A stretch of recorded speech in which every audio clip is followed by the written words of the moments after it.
Bismillahirrohmanirrohim. Bab ke-6. Di antara karomah Syekh Abdul Qadir adalah pakaiannya tidak pernah dihinggapi lalat, karena mewarisi sang eyang, yaitu Rasulullah Shallallahu Alaihi Wasallam. Orang yang melihatnya pernah menanyakan alasannya. Syekh Abdul Qadir menjawab, untuk apa lalat hinggap di tubuhku? Bukankah yang subscribe semoga sehat selalu lahir batin, panjang umur, dimudahkan dalam segala urusan dunia akhirat, dan masuk surga bersama Rasulullah Shallallahu Alaihi Wasallam. Amin amin ya Allah ya Robbal Alamin. Bismillahirrohmanirrohim. Bab ke-6. Di antara karomah Syekh Abdul Qadir adalah pakaiannya tidak pernah dihinggapi lalat, karena mewarisi sang eyang, yaitu Rasulullah Shallallahu Alaihi Wasallam. Orang yang melihatnya pernah menanyakan alasannya. Syekh Abdul Qadir menjawab, untuk apa lalat hinggap di tubuhku? Bukankah pada diriku tidak ada tujuan meraih nikmat dunia dan madu akhirat? Di antara karomah lain Tuan Syekh adalah, satu ketika ia duduk mengambil air wudhu. Tiba-tiba tubuhnya kejatuhan kotoran burung emprit. Ia lantas mengangkat kepala, saat itu pula si burung jatuh dan mati. Tuan Syekh lalu melepas pakaian dan mencucinya. Setelah itu, pakaian tersebut disedekahkan sebagai tebusan burung yang mati. Tuan Syekh berkata, bila pada diriku ada dosa, maka itulah tebusannya. Karomah berikutnya, ada seorang perempuan datang kepada Tuan Syekh membawa putranya lalu dipasrahkan kepadanya, supaya menjadi santrinya dan belajar ilmu suluk. Anak si perempuan pun diterima, kemudian diperintahkan memerangi nafsunya serta menjalankan ibadah sebagaimana dilakukan oleh para ulama salaf. Suatu hari ibunya sowan kepada Tuan Syekh. Terlihatlah anaknya menjadi kurus. Si ibu kemudian masuk ke dalam kamar Tuan Syekh dan melihat di depannya ada tulang-tulang ayam sisa makannya. Sang ibu lantas menanyakan arti dari semua keadaan itu. Syekh pun menjawab pertanyaan itu dengan cara meletakkan tangannya di atas tulang-tulang tadi seraya berkata, berdirilah atas izin Allah, zat yang menghidupkan tulang-tulang yang hancur. Maka seketika tulang-tulang itu berdiri kembali menjadi ayam dan bersuara dengan suara unik, La ilaha illallah Muhammadur Rasulullah Asis Syekh Abdul Qadir Waliullah, tidak ada Tuhan yang wajib disembah melainkan Allah, Nabi Muhammad adalah utusannya, dan Syekh Abdul Qadir adalah kekasihnya, semoga Allah mencurahkan keridaan kepada Tuan Syekh. Setelah itu, Tuan Syekh berkata lagi kepada si ibu tadi, jika anakmu sudah mampu berbuat seperti ini, maka ia boleh makan apa saja. Karomah berikutnya lagi, pada suatu hari, ketika angin sedang bertiup kencang, ada seekor burung elang di atas majelis pengajian Tuan Syekh dengan suara keras sehingga cukup mengganggu orang-orang yang hadir di majelis. Kemudian Tuan Syekh berkata, wahai angin, potonglah kepala burung itu. Seketika itu pula jatuhlah burung itu dengan keadaan kepala terputus. Kemudian Tuan Syekh turun dari kursinya, dan mengambil burung tersebut sambil mengelus-elusnya seraya membaca, Bismillahirrahmanirrohim. Tiba-tiba burung itu hidup dan terbang lagi atas izin Allah Ta'ala.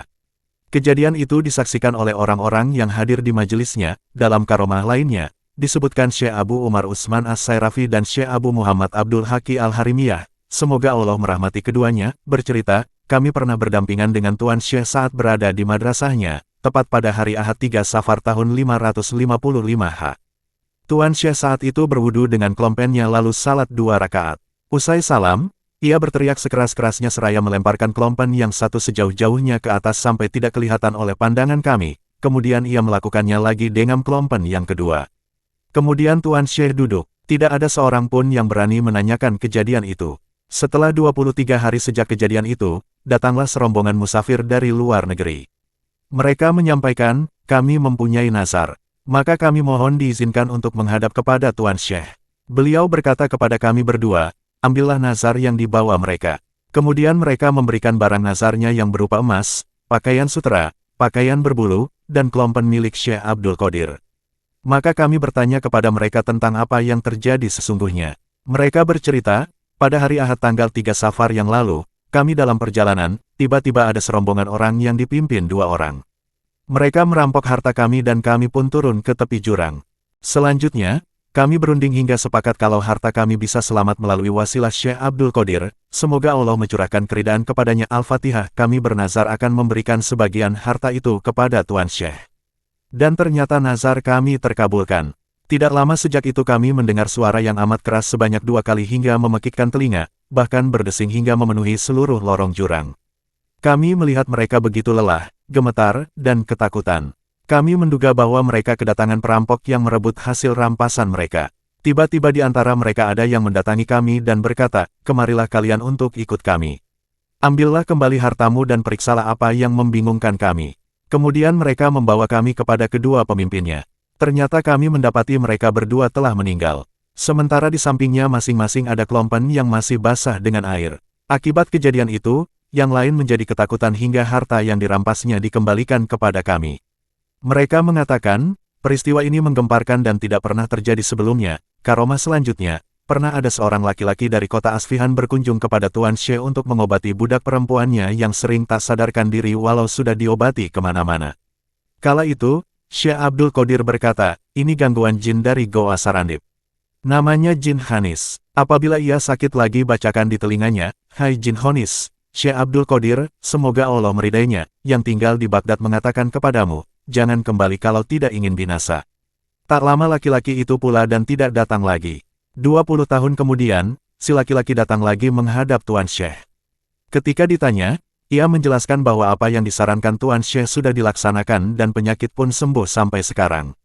Bahkan sebagian tabib ahli jiwa berkomentar, selama 40 tahun, kami menetap di Baghdad, tepatnya selama hidup Tuan Syekh Abdul Qadir, semoga Allah meridainya. Al-Fatihah. Di sana tidak ada seorang pun yang menderita sakit jiwa. Namun, setelah beliau wafat penyakit itu menjangkiti lagi. Dalam karomah lainnya, ada 3 orang guru dari negeri Jilan datang berziarah kepada Tuan Syekh. Sewaktu masuk rumah Tuan Syekh, mereka melihat kendi yang tidak menghadap kiblat dan seorang pelayan yang berdiri di sisi Tuan Syekh. Kemudian mereka saling memandang seperti sedang menunjukkan sikap tak senang kepada Tuan Syekh, sebab kendi yang tidak menghadap kiblat dan seorang pelayan yang berdiri di sebelahnya. Syekh Abdul Qadir lantas meletakkan kitab yang ada di tangannya terus memandang kepada mereka dan kepada pelayan. Saat itu juga sang pelayan meninggal. Lalu beliau memandang ke arah kendi. Tak disangka kendi pun berputar sendiri menghadap kiblat. Karomah lainnya dikisahkan bahwa Abul Mudaffar Hasan bin Tamimi al-Baghdadi yang merupakan seorang pedagang, datang kepada Syekh Hamad bin Muslim bin Darwa ad-Dabas, semoga Allah memberi rahmat keduanya, pada tahun 521 Hasraya berkata, wahai junjungan, saya telah menyiapkan kafilah yang membawa dagangan seharga 700 dinar ke negeri Syam. Syekh Hamad berkata, kalau kamu pergi pada tahun ini kamu akan terbunuh dan daganganmu dirampas. Setelah itu, Abul Mudaffar keluar dari Syekh Hamad dengan membawa perasaan sedih. Di perjalanan, ia berjumpa dengan Syekh Abdul Qadir, semoga Allah mencurahkan keridahan kepada beliau, yang pada waktu itu masih berusia muda. Abul Mudaffar lantas menceritakan apa yang dikatakan Syekh Hamad kepada dirinya. Syekh Abdul Qadir pun berkata kepadanya, pergilah, niscaya engkau akan selamat dan pulang membawa keuntungan. Apa yang dikatakan Syekh Hamad, akulah yang bertanggung jawab. Abul Mudaffar pun pergi ke negeri Syam. Dan ternyata benar saja, Abul Mudaffar bisa menjual dagangannya seharga 1000 dinar. Pada satu hari, tepatnya di wilayah Halab, Abul Mudaffar masuk WC untuk menunaikan hajat. Ia kemudian meletakkan uang yang 1000 dinar di gantungan WC. Rupanya, ketika keluar WC, ia lupa akan uangnya. Sesampainya di rumah, karena mengantuk dirinya tidur. Dalam tidurnya Abul Mudaffar bermimpi berada dalam kafilah yang didatangi orang-orang Arab pedalaman yang merampas hartanya dan membunuh semua orang yang dibawa kafilah itu. Ada pula orang Arab pedalaman yang menghampirinya dan membunuhnya dengan pedang. Seketika ia terbangun sambil gemetar ketakutan dan menemukan bekas darah di lehernya disertai rasa sakit yang teramat sangat. Setelah teringat uangnya yang 1000 dinar tertinggal, Abul Mudaffar cepat-cepat bangun dan pergi ke WC di Halaba. Untungnya, uang tersebut didapatinya masih berada di tempat semula dengan selamat. Ia pun pulang ke Baghdad. Sesampainya di Baghdad, ia berkata dalam hati, jika aku menemui Syekh Hamad lebih dahulu, memang beliau lebih sepuh. Kemudian jika aku menemui Syekh Abdul Qadir, semoga Allah mencurahkan keridaan kepadanya. Al-Fatihah, karena beliau memang perkataannya benar. Sewaktu berpikir demikian di Pasar Sultan, Abul Mudaffar berjumpa dengan Syekh Hamad dan berkata kepada dirinya, wahai Abul Mudaffar, mulailah engkau berkunjung kepada Syekh Abdul Qadir Al-Jailani. Karena beliau dicintai Allah dan beliau telah berdoa kepada Allah untukmu sebanyak 17 kali, sehingga kepastian matimu yang sebenarnya hanya engkau rasakan dalam mimpi dan kepastian fakir yang akan menimpamu berubah hanya karena lupa saja. Kemudian Abul Mudaffar pergi berkunjung kepada Syekh Abdul Qadir, semoga Allah mencurahkan keridahan kepadanya. Setibanya Tuan Syekh mendahului berkata, Syekh Hamad telah mengatakan kepadamu bahwa aku berdoa kepada Allah 17 kali.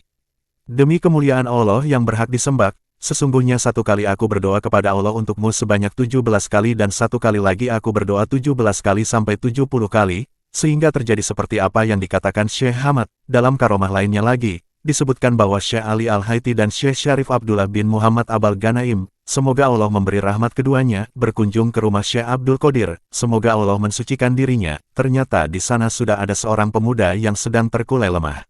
Pemuda itu pun memohon kepada Syekh Al-Haytira, "Wahai junjunganku, mohonkan pertolongan kepada Syekh Abdul Qadir agar aku sembuh kembali."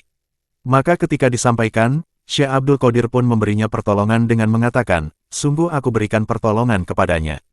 Maka keluarlah kedua Syekh itu menemui sang pemuda seraya memberitahukan bahwa Syekh Abdul Qadir sudah memberi pertolongan kepadanya.